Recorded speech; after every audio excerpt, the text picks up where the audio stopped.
welcome to the stage live on camera, the one and only Bobby Rush, everybody. Come on, give it love. Hey! Thank you, thank you, thank you. Hey! Listen, for a young man out of Mississippi. I like you already. Out of Mississippi. And what city in Mississippi was that? Jackson, Mississippi, where I'm living now, but let me set some records straight. I wasn't born in Mississippi. Okay. But my roots out of Mississippi because that's where my great-grandmother and great-grandfather and all of them from Mississippi. But I was born in Louisiana. But I left Louisiana in 1947. Not chased out? No. Okay. Let's get it straight. But we'll get to that in a minute because I wasn't chased out per se. Okay. I'm saying that because we sitting in a place known as the, let me show you, the black area where black people was in charge. Because I look at the sign and I don't want to get to no political things, but life is political. Gotcha. Now, I said all of that, let you know that I have a birthday tomorrow. I'm 92 years old.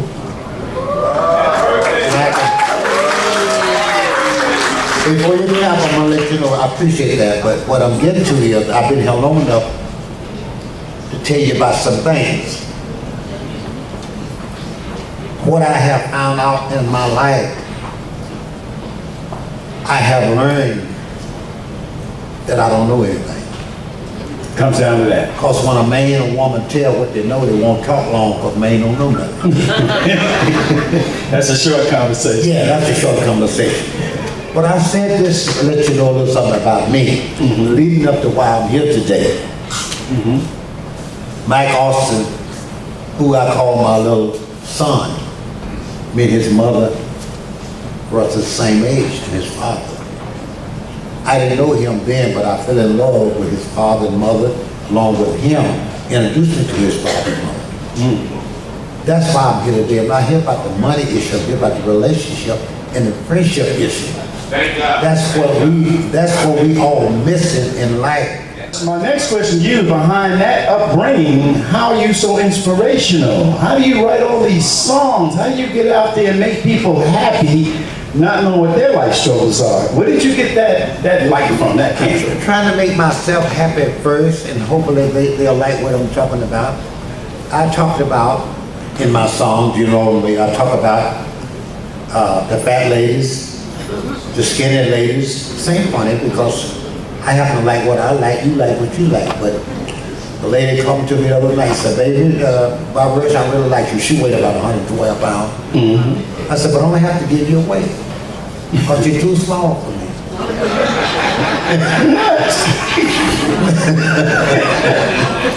If Joe Tate living today, I'll have someone to give him, but I got a problem to find out who wants this skinny lady. I had a lady come to, and when this lady come to me, she was real skinny. She turned sideways. I thought she was gone. What? Joe Tex got it, man.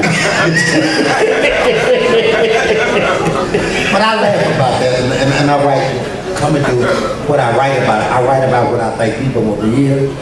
I write about what I feel, and laugh about it. Right. Now, Bob, you done wrote over 400 and something songs, man. 439 songs. 439. And yesterday, I'm up for I'm nominated for Grammy again. What? How many times the Grammy now? 7 times I've been up, I won 3, and we up now for the 4th time. Hopefully. You get it this time. Yeah, well, you know, my attitude about that, if you're in the race, you win. That's right. That's right. Just being in it. That's correct. That's correct. Yeah. So listen, we know about your records, your longevity of you as an artist, but collaborations. That says a lot about an artist. Yes. And you've done a bunch of collaborations. How do you feel about collaborations? And what was your first one? Take me back. Jabil, Illinois, 1957. Things I used to do, I won't do no more. And I did many things with other people, and most of the time I was, I was gonna do one with James Brown, but we got into a little argument in 1957, Sumter, South Carolina. James Brown and myself were getting ready to do this getting ready to rehearse to do that. Camel Walk. I wrote the Camel Walk, so James Brown put it out first, lead me to the lick, but I wrote it. But nevertheless, James and I had a problem because James, myself, Wilson Pickett, and a couple other guys on the show. James Brown wanted to be headliner over the Wilson Pickett and the whole bit. Right. And I said, they argued about who would be the headliner. So that was a chord that hooks into the dressing room because we didn't have a dressing room inside this theater. It was on the outside.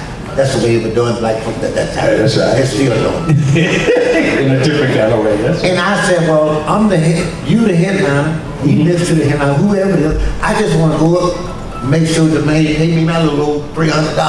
Right. That's all I'm making. So I went in to put my clothes on. James Brown pulled the cord out so Wilson Pickett couldn't see how to dress because he wanted the headliner. And I went to dress and I came out on the stage with a black shoe on and a white shoe on. Because it was dark in there. They said, wow, look at this cool cat. I looked down, I looked at this cool cat. So I played it off like I knew what I was doing. I had a black shoe and a white shoe. You know? That's something right there. Man, I took over. I took over. So James Brown always had a problem with me because I got the crowd. Wasn't trying to get the crowd. Right. Man, I had a blue coat on and a black coat. It just- black shoe and a white shoe. It's doing Oh, they it. thought, they said, wow, this cat is cool. Shit, I was in the dark. Who are you to put these fine women on stage dancing behind you? They ain't no Vegas showgirls. They're not no Magic City Shakers, but they got a presence for days. How you know? I heard they were at your show. You heard. I heard. You must be a politician. Or you lie like a politician. By the way, Bobby, if we could pan the camera, point to your entourage. Where they at? Where they sitting at? They came out here with you. Right over there. Already here. Uh-huh. I think I can see him with this light. And that's Sister Leah, you producing her album. huh? Yeah, that's this Flo sitting there. All right, y'all hear from Miss Lowe. Y'all give Miss Lowe a round of applause. Good to see you, girl. Sister Law said, no, that was a couple weeks ago. Miss Lowe is a singer. Yeah, she's not just a singer. Okay. She's an entertainer. She's a business person. She knows what and she's a boss too, man. Oh, she's a boss. Oh. She needs some milk. But she do it in good taste because she want everything right. She want the show right, looking right, sounding right. Right. She want to be right because the public won't accept anything but listen to right. Right. What do you think about the new movement of Southern Soul and young artists grabbing a hold, even if it's not the same way you did? How do you feel? I feel so bad because I think what the new artist is looking for is money up front when you're doing it, and I can't blame them. They can do a better job than I did. But I was talking to a gentleman from Chicago the day when I come in, how you pay dues. Everybody don't pay dues the same way. So I know the artists want to get up and make money right away, but I think what an artist got to do now is get their craft to number one, and the money will come. Absolutely. Put the work in. You got to put the work in. You got to be solid. You can be entertaining, but you have to be good at what you do. Now, I'm not here with no band, Right. but I'm telling you up front, nobody never saw me like this. I'm just by myself, but I'm good at what I do. No matter where you go or who you with. That's how you got it. I'm not trying to be cocky about it, but I done got my craft together. And that's what an entertainer or artist got to do. You got to get your craft together. Anybody can sound good with 20 people behind you. But what if the 19 of them go home tomorrow? Then what you gonna do? Right. You got to stand up. The most inspirational person to ever call you and you were surprised. Who did you get that call from? Sammy Davis Jr. Sammy Davis? Of all people?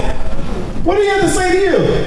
I was doing the song Handyman, and he said,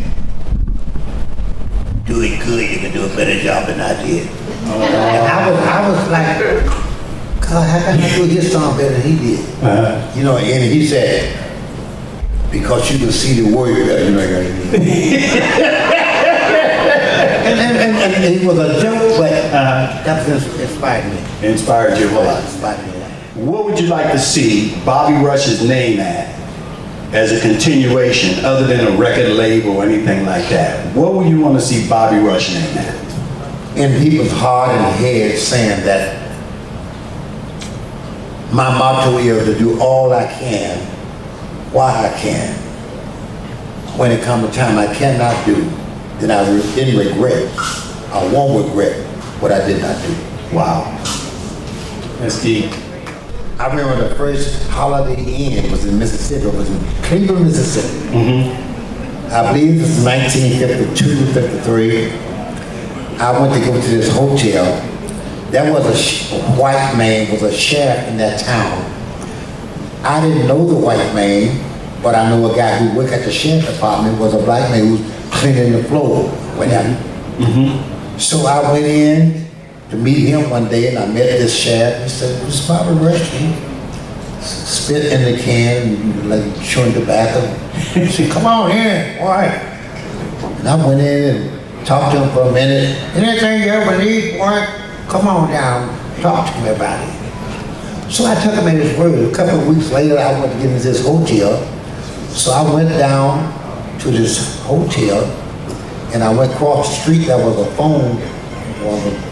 Put your money in, you dial, put a 10 cent in, you dial. When I called the hotel, I said, "Hey, my name is Jack Johnson. I got this colored guy coming down." I use other word now. Sure. He's got long hair, young guy, pretty good looking guy, but he's my friend. Let him in. So I go back. A few minutes later, I walked in there. I said, "My name is Bobby Rush. I'm here, Mr. Johnson, sitting down here at the shack." He said, "Oh yeah, he just called me. Come on in." And I got the hotel on his end. But I know he goes to work at 8 o'clock the next morning, so I go and get the hotel, stay all night, 6 or 7 o'clock in the morning. You out of it. I'm out of it. That's it. So I stayed free. Ladies and gentlemen, Holiday Inn. ladies and gentlemen, Sheriff Rush, y'all, in the building. Now listen, real quickly, I want to know if some fans got some questions, because me and you can talk all day. Anybody got questions for Bobby? You have been such an inspiration to others. Who do you most feel that you would be most inspired by that was your hero? I hope it be somebody who would carry what I think on in my life. And what I mean about that is, because what I have learned is not for me. I guess I'm criticized by people who are close to me about what I think about how good you should be or what you should do about this music. But there's a few people in this business. I'm hoping they will take what I have done and do things with it. Let me tell you what happened to me in 1951. I was in Chicago playing at a place on a white audience where everybody, 99% was white. I was playing behind a curtain where they wanted to hear my music and not see my face. And a guy came up to me and taken me in. And listen to this good. The guy was named Caesar Capone. That's Al Capone brother.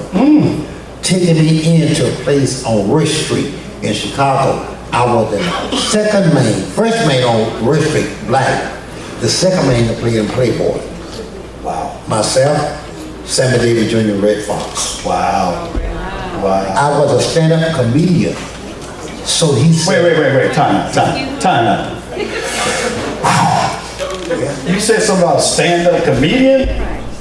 didn't know what I was doing, but I was funny. Caesar Capone told me, said, "Hey boy, you come and work for me. I'll pay you $15 a night. You get that boy Sammy Davis Jr. Red Fox. Y'all come on and work for me." He said, "You can make me laugh, boy. Pay you $15 a night." I wasn't working for $7 a night. That's all I was making. That's a $15 a night. Oh yeah, Mr. Capone, I do whatever you want me to do. He said, "Hey," he was sitting in the club, looked like this, just me and him. And he said, "Make me laugh, boy." I said, "I lie like a politician." But what do you do when you run into legends like that gentleman over there, like Willie Hill. Oh, yeah, Willie Hill. What do you do when you run into the legends like that? Let me tell you about Willie Hill. Now, Willie Hill, I call him Wet Willie. He know what I'm talking about. He's the finest gentleman you ever want to meet. You ever want to meet this gentleman? And we hit off from the first time we met. I call him Wet Chicken. So he probably, y'all don't know what I call it. He understand. Wet Chicken, that's what I call it. And Willie Hill, you gotta break that down to us later, okay? He's my friend. If we need another 1,000 men around like him, doing what he do, he's a great artist, Right. great friend, and a great entertainer. So thank you for coming by. I didn't know he was over here. But listen, what do you tell fans who look up to you for the music and all, and you being the comedian that you are, what is a statement that you leave with fans when you go visit senior homes, schools, all that? What do you leave with them? I go to senior homes, to the jailhouses. I don't never sing, I always talk about mistakes. Because when a man or woman make a mistake and you know it, you can correct yourself anytime you want to. But when you make a mistake and don't know it, you're in trouble. Because the Bible teaches me, a man will do wrong so long, he'll think he's right. When you think you're right, you're wrong, you're in trouble. Now when you know you're wrong, you can stay up anytime you get ready. But listen, on a serious tip, for all of us who've been DJing and all that around the world with your music over the years, seeing you perform, I like to say that I'm very proud to know Bobby Rush for a number of reasons. Number one, you're an economic powerhouse. You've gotten people paid, bruh. Secondly, you've showcased talent that would never be found anywhere. So even though you might not introduce your keyboard player, guess what? He's still a hell of a good keyboard player because he's on stage with you. That's right. You understand? Thirdly, you bring people up. Okay? Prince did it. That's right. Bobby Rush is doing, you did it before Prince, but bringing people up in your crew, been around you, you support them and put them out there, that's a real good thing, bro. But last but not least, at your age of 92, to be able to smile, joke, have fun, make music, and still look good, thank you, brother. Y'all give it up, everybody. Bobby Rush, come on now, come on, y'all. Yes. Thank you so much.